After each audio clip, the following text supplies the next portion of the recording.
Welcome to Biography with Plutarch, where we delve into the lives of remarkable individuals to uncover the essence of their character and the circumstances that shape their destinies.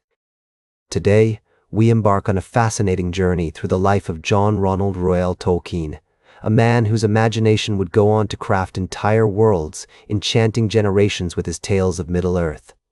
As we explore the early years of J.R.R. Tolkien, we find ourselves in the midst of a pivotal moment in history, one that would significantly influence the development of this extraordinary mind. Born on January 3, 1892, in Bloemfontein, South Africa, Tolkien's life began under the vast African skies, where his father, Arthur Tolkien, worked as a bank manager. The young family resided in a small house on Maitland Street, surrounded by the rolling hills and open plains of the Orange Free State. It was here that Tolkien's earliest memories were formed, shaped by the rugged beauty of the African landscape and the warmth of his family. However, it was not long before the family relocated to England, settling in the picturesque village of Solihull near Birmingham due to health concerns. This move would prove pivotal in shaping Tolkien's early years and fostering his deep love for nature and languages. The village of Solihull, with its quaint cottages and lush greenery, would later serve as an inspiration for the Shire, a central setting in Tolkien's most famous work, The Lord of the Rings. Tolkien's childhood was marked by a strong sense of family and a deep love for learning. His mother, Mabel Suffield Tolkien, was a talented pianist and teacher who instilled in her children a passion for music, literature, and languages. She taught Tolkien and his brother Hilary at home, introducing them to the works of great authors such as Shakespeare and Dickens. This early exposure to the world of literature would have a profound impact on Tolkien's future writing career. His father, Arthur Tolkien, was a kind and gentle man who worked tirelessly to provide for his family. However, he struggled with health issues, which would eventually lead to his untimely death in 1896. This event had a profound impact on Tolkien, who was just 4 years old at the time. The loss of his father would shape his perspective on life and influence his writing, as he often explored themes of mortality, loss, and the struggle between good and evil. Tolkien's education began at King Edward School in Birmingham, where he excelled academically and developed a passion for languages, particularly Latin and Greek. He was an avid reader, devouring books on history, mythology, and literature, which would later influence his writing style and the creation of Middle-earth. His love for languages would also lead him to study Finnish, Welsh, and Old English, among others, which he would use to create the elaborate languages and dialects that populate his fictional world. As Tolkien grew older, his interests expanded beyond languages and literature to include art and music. He was an accomplished pianist and enjoyed playing the works of Chopin and Debussy.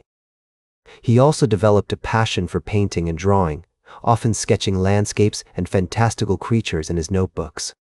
These early artistic endeavors would later influence his writing, as he wove vivid descriptions of Middle-earth's landscapes and inhabitants into his stories. The historical context of Tolkien's early years was marked by significant events that would shape his character and future path.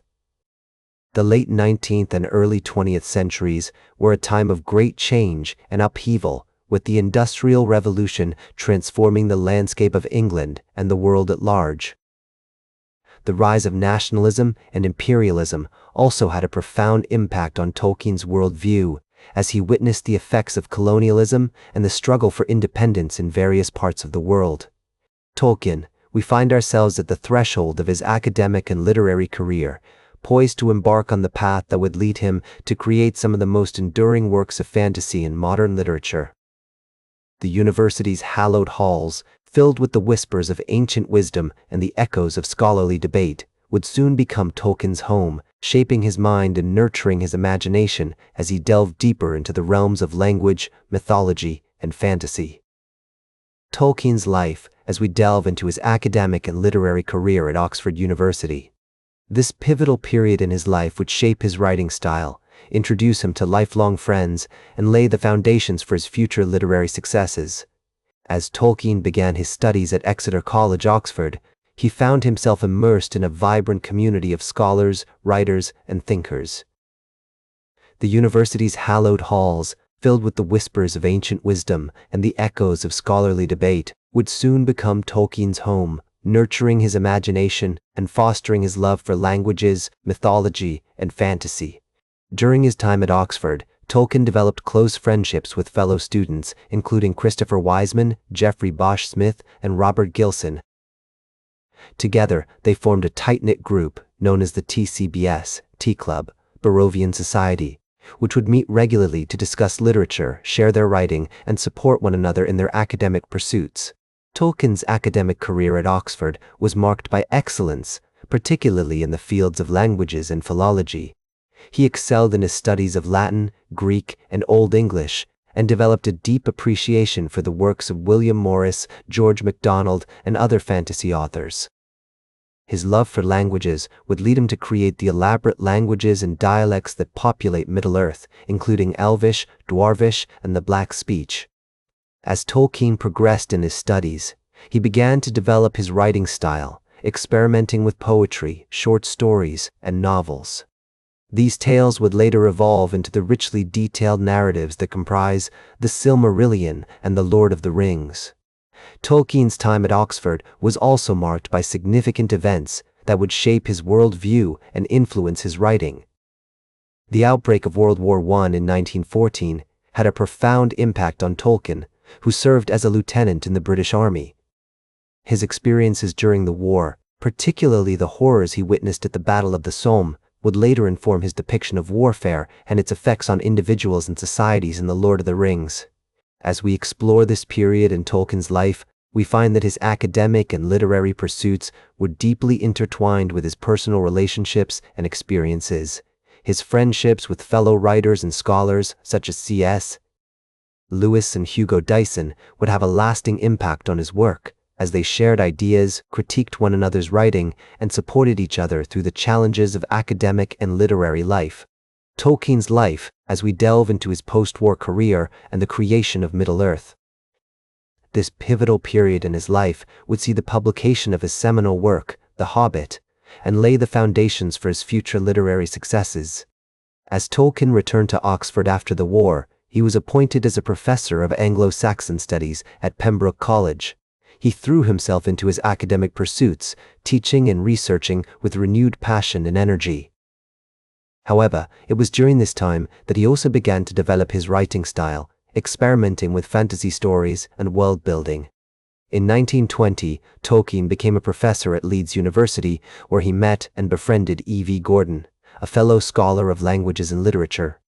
Together, they collaborated on the translation of Sir Gawain and the Green Knight, a classic work of Middle English literature. This project would have a lasting impact on Tolkien's writing, as he drew inspiration from the language, themes, and motifs of medieval literature. Tolkien's time at Leeds was also marked by significant personal events. In 1916, he had married Edith Bratt, and the couple had 2 children, John and Michael. The family would later move to Oxford, where Tolkien would take up his professorship once again. In the early 1930s, Tolkien began working on a story that would eventually become The Hobbit. This tale of Bilbo Baggins and his adventures in Middle-earth was initially intended as a children's book, but it would evolve into something much more complex and nuanced. The Hobbit was published in 1937 to great acclaim, and its success would pave the way for Tolkien's most famous work, The Lord of the Rings. As we explore this period in Tolkien's life, we find that his academic and literary pursuits were deeply intertwined with his personal relationships and experiences. His friendships with fellow writers and scholars such as C.S. Lewis and Hugo Dyson would have a lasting impact on his work, as they shared ideas, critiqued one another's writing, and supported each other through the challenges of academic and literary life. Tolkien's love for languages, mythology, and fantasy also played a significant role in shaping Middle-earth. He drew inspiration from Norse and Celtic mythologies, as well as Christian theology, to create a richly detailed world with its own history, cultures, and landscapes. The Silmarillion, a collection of stories and legends about the creation of Middle-earth, would become a lifelong project for Tolkien, one that he would work on until his death in 1973. In the words of Tolkien himself, "Even the smallest person can change the course of the future." This quote captures the essence of his writing, which often explores themes of courage, friendship, and the struggle between good and evil. As Tolkien once said, "The world is indeed full of peril, and in it there are many dark places, but still there is much that is fair, and though in all lands love is now mingled with grief, it grows perhaps the greater." These words reflect the hope and optimism that pervade his writing, even in the face of darkness and adversity. That's all for today's biography with Plutarch. Remember to like, share, and subscribe. And until next time, remember that understanding the lives of remarkable individuals helps us better understand ourselves.